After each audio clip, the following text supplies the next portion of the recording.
Welcome to the Neurology News Network. My name is Louis Pasculi. Here's a look at this week's top stories in neurology. Beginning with Phase 3 news, Genentech has reported that its pivotal Phase 3 FENHANCE 1 study assessing the investigational BTK inhibitor fenebrutinib against teriflunomide has approved treatment for relapsing forms of multiple sclerosis, or RMS, met its primary endpoint in reducing annualized relapse rate.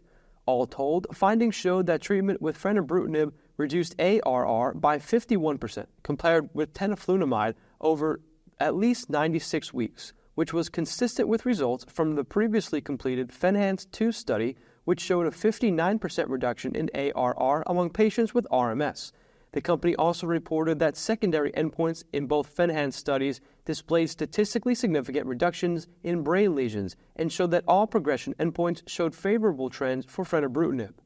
Carrie Hirsch, D.O., MSc, FAAN, Associate Professor of Neurology at Cleveland Clinic Lerner College of Medicine, told NeurologyLive, the positive Phase 3 results of FENHANCE 1 are exciting and validating for the BTK inhibitor class, particularly given the long pursuit of therapies that can meaningfully impact both relapsing and progressive MS.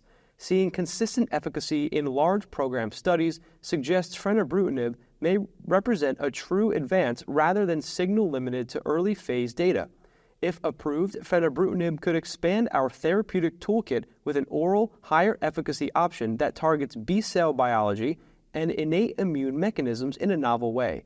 The potential to address inflammatory activity while also impacting progression could especially be important in primary progressive MS and could meaningfully influence treatment sequencing and long-term disease management strategies.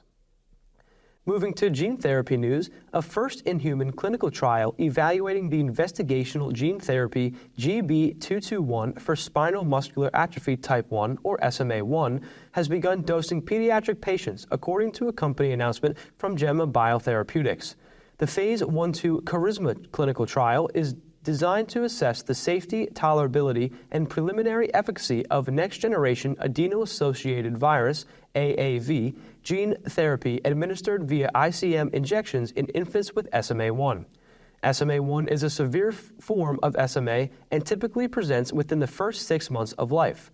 Charisma is a first-in-human clinical study evaluating GB221 in infants aged 2 weeks to younger than 12 months, including both symptomatic and pre-symptomatic participants.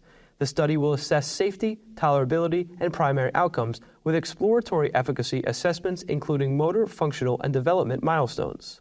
Concluding with environmental risks, Alzheimer's disease prevalence continues to rise and more attention is turned toward identifying modifiable environmental risk factors. In a new national cohort study, lead author Yanling Den, MBBS, PhD, postdoctoral researcher at Emory University, and colleagues explain the association between air pollution exposure and AD risk. Published in PLOS Medicine, findings suggest that PM2.5 exposure is linked to increased AD risk, largely through direct pathways rather than through comorbid conditions.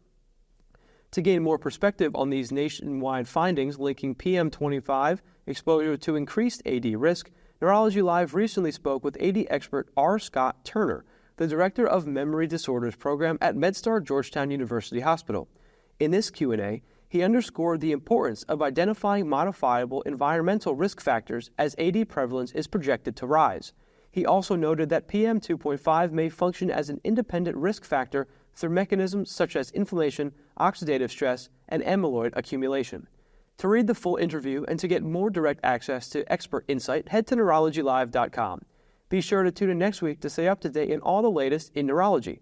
I'm Louis Pasculi, and thanks for watching Neurology News Network.